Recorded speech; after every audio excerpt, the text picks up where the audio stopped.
Hello, আমি doctor প্রদীপ রয়। আজ আবার নতুন একটি সিনড্রোম নিয়ে আলোচনা করব, যেটার নাম হচ্ছে ব্লু ম্যান সিনড্রোম।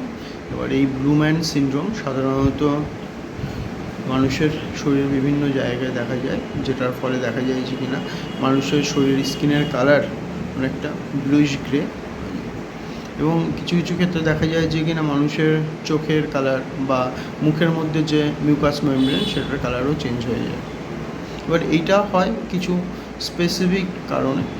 প্রথমত যে কারণ সেটা হচ্ছে সিলভার টক্সিসিটি, বা যে সমস্ত মানুষ কী হয় যে কিনা সিলভার কারখানায় বা ম্যানুফ্যাকচারিং কারখানায় কাজ করছে, বা যে সমস্ত মানুষ খাবার খায় যাদের খাবারের মধ্যে সিলভারের পরিমাণটা বেশি এবং দীর্ঘদিন ধরে খাচ্ছে, তাদের কিন্তু এই ধরনের ব্লু ম্যান সিনড্রোম হওয়ার চান্স থাকে বা হয়ে থাকে, যেটাকে মেডিকেল ভাষায় আমরা বলে থাকি আর্জাইরিয়া।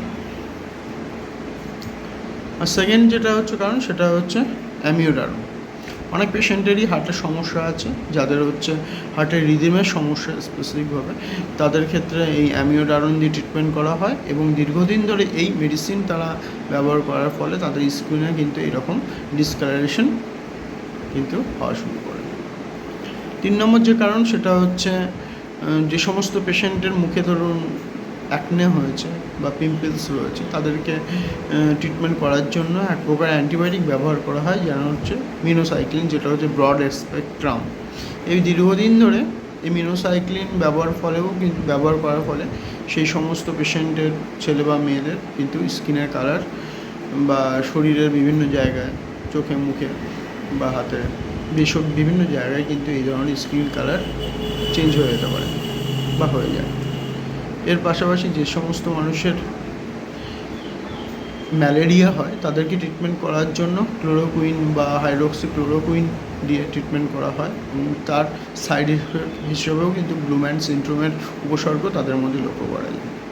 এবং যে সমস্ত পেশেন্টের সাইকোলজিক্যাল ডিসঅর্ডার রয়েছে বা ডিপ্রেশনের সমস্যা আছে, সিজোফ্রেনিয়ার সমস্যা আছে, সেই সমস্ত পেশেন্টের কিন্তু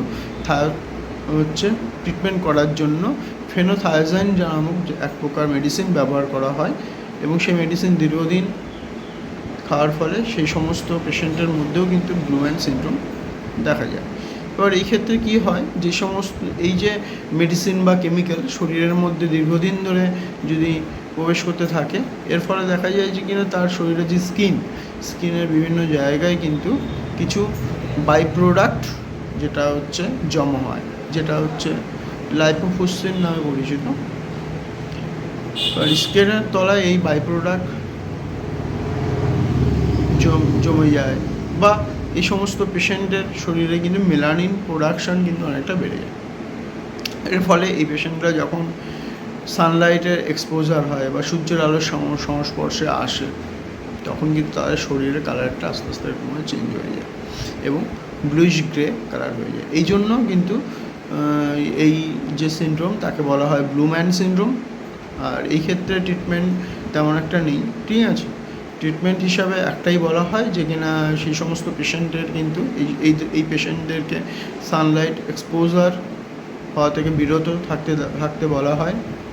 তার পাশাপাশি তারা ভালো সানস্ক্রিন ইউজ করতে পারে, এবং তারা যে মেডিসিন খাচ্ছে বা তাদের যে শরীরে যে সমস্ত টক্সিক কেমিক্যাল বা ধরুন যে সিলভার যে টক্সিসিটির কারণে যে এই ধরনের যে সমস্যা হচ্ছে, সেইগুলোকে কিন্তু সেই মেডিসিনগুলো খাওয়ার বা সেই কেমিক্যালগুলো ব্যবহার করা বা শরীরে না যেন প্রবেশ করতে পারে, সেইটার দিকে নজর করতে হবে। তাই যারা ধরুন অ্যামিওডারন বা মিনোসাইক্লিন দিয়ে ট্রিটমেন্ট হচ্ছেন, বা যারা অ্যান্টিডিপ্রেশন মেডিসিন দীর্ঘদিন ধরে খাচ্ছেন, তাদেরকে কিন্তু তার সেই ওষুধগুলোকে চেঞ্জ করে নিতে হবে মেডিসিনগুলোতে, বা সেই মেডিসিনগুলোর ডোজকে কিন্তু কমিয়ে নিতে হবে। তাহলে আস্তে আস্তে 1 থেকে 1.5 বছরের মধ্যে আস্তে আস্তে সম্পূর্ণ কিওর না হলেও কিন্তু অনেকটা আস্তে আস্তে কিন্তু কিওর হয়ে যায়, ঠিক আছে। এবং তারপরে তারা নর্মাল স্কিন কালার কিন্তু অনেকটাই পেয়ে থাকে।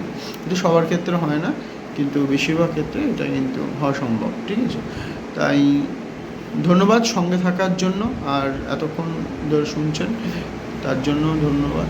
আর আরেকটা কথা শেষে বলে থাকি যে কিনা অনেকের শরীরের স্কিন কালার হঠাৎ করে কিন্তু ব্লুইশ হয়ে যাচ্ছে, সেটা কিন্তু ব্লু ম্যান সিনড্রোম নয়, সেটা একটু সায়ানোসিসের কারণেও কিন্তু হতে পারে, যেটার ফলে দেখা যায় কিনা হঠাৎ করে শরীরের মধ্যে যদি বা ব্লাডে অক্সিজেনের পরিমাণ যদি কমে যায় তখন কিন্তু স্কিন কালার ব্লুইশ হয়ে যায় শরীরের বিভিন্ন জায়গায়, ঠিক আছে, সেটাকে বলা হয় সায়ানোসিস। এইটা কিন্তু একদম লাইফ থ্রেটিং একটা কন্ডিশন এবং এর জন্য হসপিটালাইজ কিন্তু হতে হয় অ্যাজ সুন অ্যাজ পসিবল। তাহলে ব্লু ম্যান সিনড্রোম আর সায়ানোসিস কিন্তু এক জিনিস নয়, এটা কিন্তু মাথায় রাখতে পারেন।